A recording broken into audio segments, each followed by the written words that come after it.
Hello, c'est Romain, j'espère que tu vas bien. Dans cette nouvelle vidéo, je voulais te parler d'un sujet hyper important quand on démarre sur Amazon, à savoir la rupture de stock.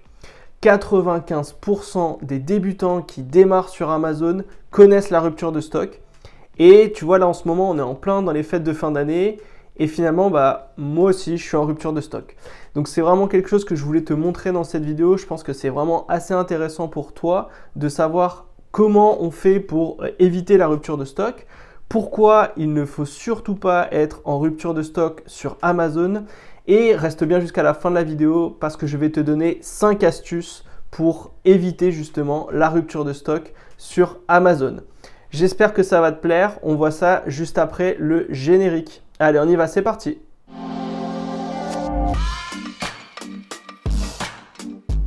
Avant de commencer cette vidéo et de parler un petit peu de la rupture de stock, je voulais juste vous remercier, vous tous qui vous êtes abonnés à ma chaîne. On est maintenant 100 abonnés. Alors pour vous, c'est peut-être pas beaucoup, mais pour moi, 100 abonnés en quelques semaines, c'est vraiment inespéré. Voilà, j'espère que le contenu vous plaît de plus en plus. Si c'est le cas, dites-le moi en commentaire. C'est toujours sympa d'avoir des petits messages voilà, de motivation pour continuer à faire des vidéos de qualité. Donc voilà, encore une fois, je vous remercie vraiment et voilà, je vais continuer à faire du contenu en essayant d'être le plus didactique possible et voilà, de vous apprendre tout ce que je peux mettre en place moi et voilà, de vous donner toutes mes astuces au quotidien. Donc voilà, merci beaucoup pour ça. Donc on va parler, comme je l'ai dit en préambule, de la rupture de stock et je voulais dans cette première partie t'expliquer comment j'ai fait moi pour me retrouver en rupture de stock. Alors si tu as regardé déjà mes vidéos que j'ai faites depuis le départ, j'ai lancé mon premier produit le 1er août 2020. Donc c'était pas la meilleure période pour lancer un produit parce que c'était en plein pendant les vacances et surtout on venait de sortir d'un confinement, donc la majorité des personnes sont parties en vacances et n'ont pas forcément voulu acheter. Donc j'avais pas vendu beaucoup de pièces le premier mois. Et le mois de septembre, c'était la rentrée, on savait pas trop à quelle sauce on allait être mangé avec le Covid. Donc finalement, j'avais pas non plus vendu beaucoup de pièces. Et je me suis dit à ce moment-là, j'ai pas besoin forcément de repasser une commande tout de suite parce que je vends pas beaucoup. Je vais essayer de mettre en place des choses, mais je pense que j'ai un peu de marge. Ensuite est arrivé le mois d'octobre, donc juste avant les fêtes, et c'est là où ça a commencé à prendre un petit peu. Donc là, je voyais que je vendais 2 pièces par jour, 3 pièces par jour, et je suis arrivé donc à vendre 70 pièces sur le mois d'octobre. Et donc à ce moment-là, ça a commencé à faire le titre en me disant, si je continue comme ça, je risque d'être en rupture voilà, juste après Noël. Donc pour moi, ça m'allait, c'était plutôt intéressant, je pouvais passer les fêtes de fin d'année tranquille. Donc j'ai pris un peu mon temps avant de recommander des produits. Et voilà, arrivé à mi-octobre, je voyais que ça commençait un peu plus à s'accélérer. Et donc j'ai repassé une commande auprès de mon fournisseur qui est en Chine et du coup les délais sont de 35 jours, 25 jours de production et 35 jours voire 45 jours de livraison. Donc à l'époque quand j'ai fait la commande, j'étais à un niveau où je vendais 2 à 3 pièces par jour, donc je pouvais tenir jusqu'à Noël. Donc j'ai passé ma commande, donc de mémoire c'était le 22 octobre, je l'ai passé. Et dès le 23, 24, 25 octobre, bam, ça a commencé à vraiment grossir et je vendais 4, 5 pièces par jour. Et donc forcément, j'ai eu une accélération juste après ma commande et je me suis retrouvé un peu, on va dire, dans la merde parce que je commençais à vraiment beaucoup vendre et si ça continuait comme ça, j'allais être en rupture.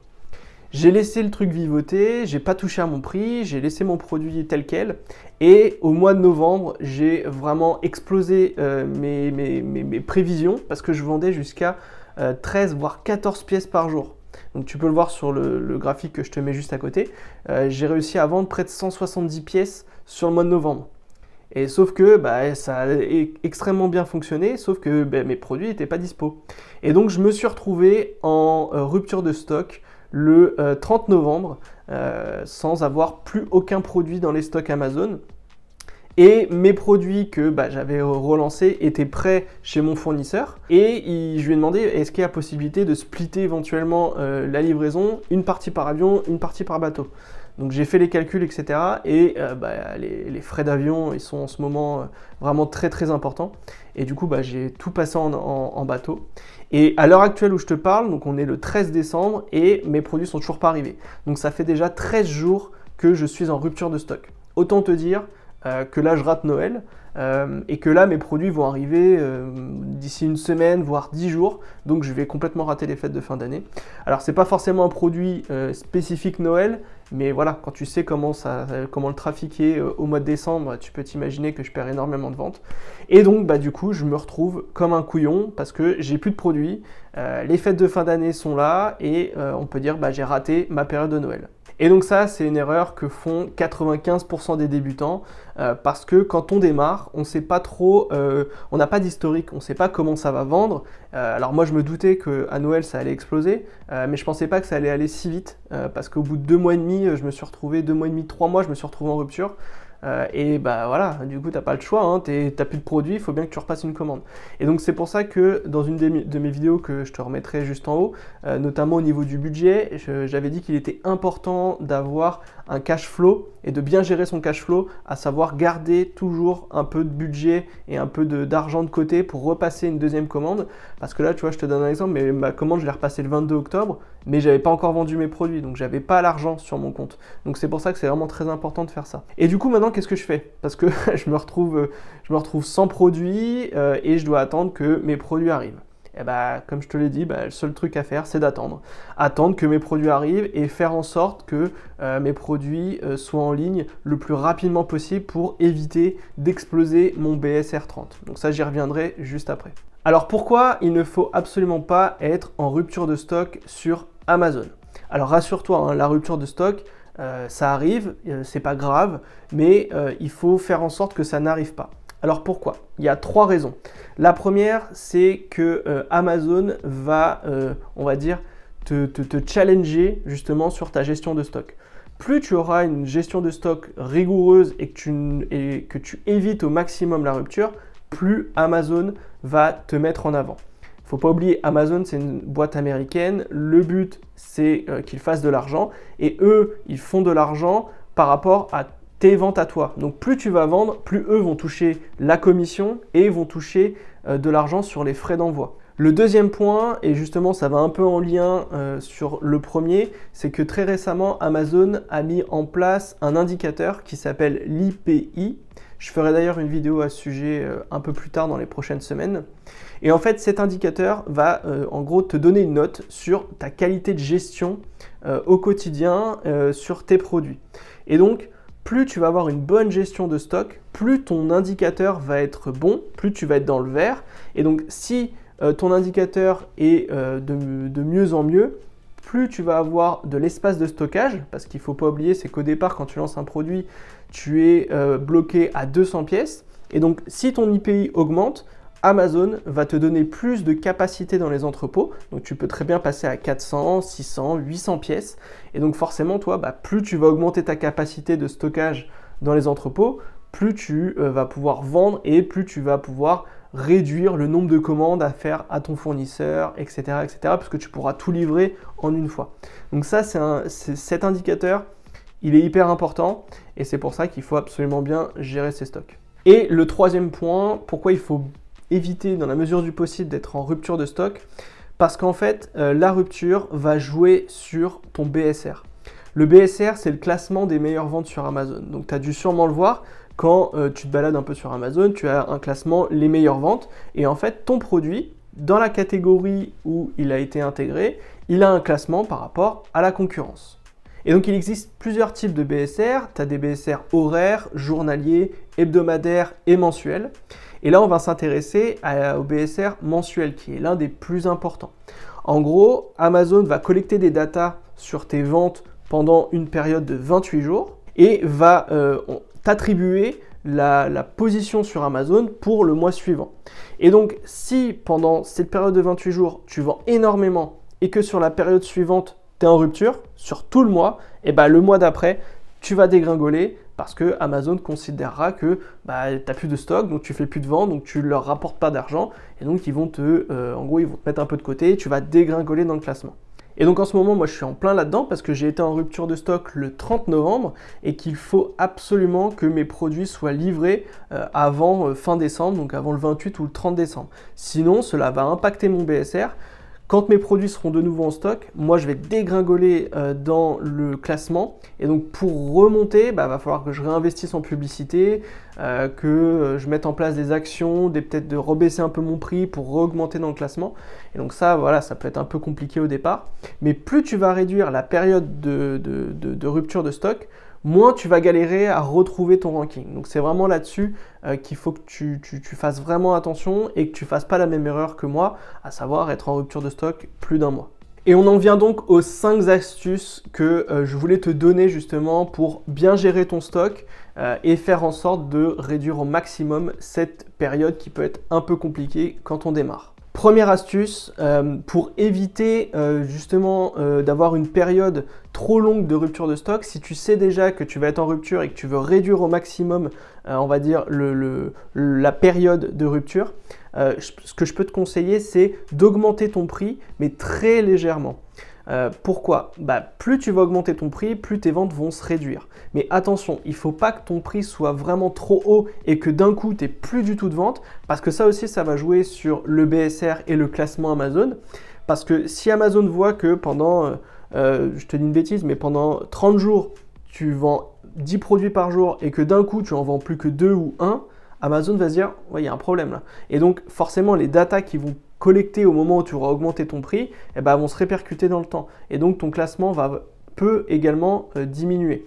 Donc moi, ce que je t'invite à faire, c'est de l'augmenter très légèrement pour réduire un tout petit peu les ventes. Au lieu d'en vendre 10, tu peux en vendre 5, 4, grand maximum, voilà, 4 ou 5. Et ce qui te permettra justement de réduire un petit peu et de manager un petit peu ta rupture de stock comme ça. Donc ça, c'est le premier point. Deuxième point, ce que tu peux faire si jamais tu arrives vraiment en rupture et que tu n'as plus de produits, il faut que tu fermes ton listing. Il ne faut pas que tu le laisses ouvert parce qu'en fait, si tu le laisses ouvert, Amazon va continuer de voir que ton produit est là, ils vont savoir que tu es en rupture de stock, mais finalement, il reste dans les ventes et ils attendent que tu viennes remettre des produits. Donc en fait, ils sont en position d'attente. Alors que si tu fermes ton listing, tu montres à Amazon que là, tu n'as pas de produit. Donc ça ne va pas arriver tout de suite.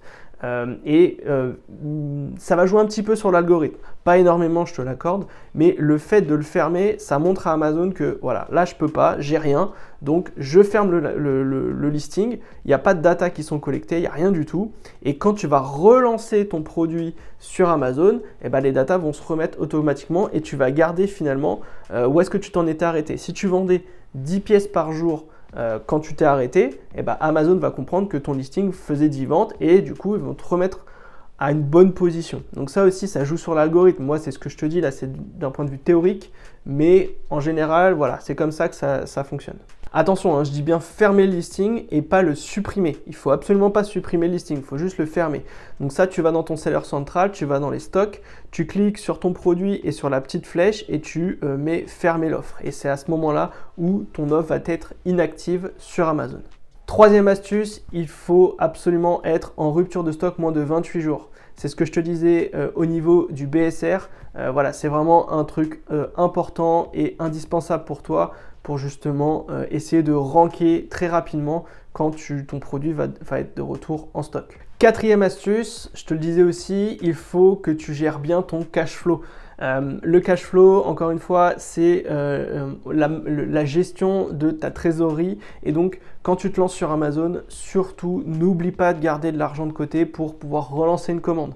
Parce que si tu n'as pas d'argent de côté et que tu attends que Amazon te paye, tu vas avoir un délai d'attente et finalement, tu vas être en rupture plus de 28 jours. Donc justement, le fait d'avoir de l'argent de côté, ça te permettra justement de relancer une commande très rapidement et voilà, d'éviter encore une fois d'être en rupture de stock. Cinquième astuce pour toi, si jamais tu vois que ton produit, juste avant d'être en rupture, commençait à vraiment bien fonctionner, un peu comme moi, je commençais à vendre 13 voire 15 pièces par jour, là je peux t'assurer, n'hésite pas à passer une grosse commande auprès de ton fournisseur. Si tu t'es lancé avec 300 pièces, essaye de prendre 800 voire 1000 pièces parce que ça te permettra d'avoir de l'avance et ça t'évitera d'être dans la même situation que tu viens de vivre ou que je suis en train de vivre actuellement. Voilà, si tu es en galère au niveau du stockage parce que tu n'as que 200 voire 300 pièces que tu peux envoyer à Amazon, et bah, soit tu stockes chez toi comme moi je fais en ce moment, j'ai des cartons dans ma chambre, ou alors ce que tu peux faire c'est prendre un entrepôt, mais ça va te coûter un peu d'argent.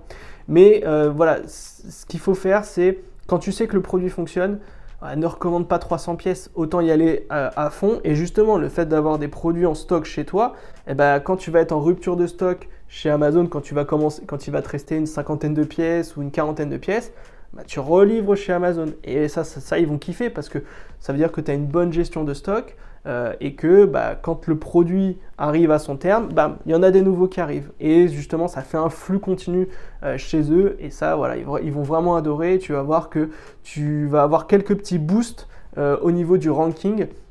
Et voilà, plus tu vas vendre, plus bah, c'est l'effet boule de neige. Et c'est là où tu vas vraiment gagner beaucoup d'argent avec Amazon. Si tu suis logiquement ces différentes astuces et que tu prends bien en compte ton petit score IPI, tu ne devrais pas avoir de problème.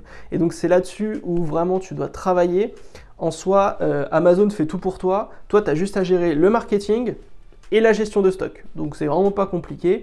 Mais il faut vraiment faire attention à ça. Il faut que tu te fasses des plannings et que tu aies une visibilité sur voilà, la rotation de tes stocks. C'est vraiment hyper important. Voilà, j'espère que cette vidéo t'aura plu. N'hésite pas à mettre un petit like et à la partager éventuellement. Si jamais tu as des questions ou si tu veux que j'aille plus loin sur un sujet, tu peux mettre ça en commentaire et tu peux aussi télécharger ton kit gratuit Amazon FBA aussi qui est le lien qui est en description de la vidéo. Sur ce, je te souhaite une bonne semaine et on se retrouve dans une prochaine vidéo. Allez, ciao!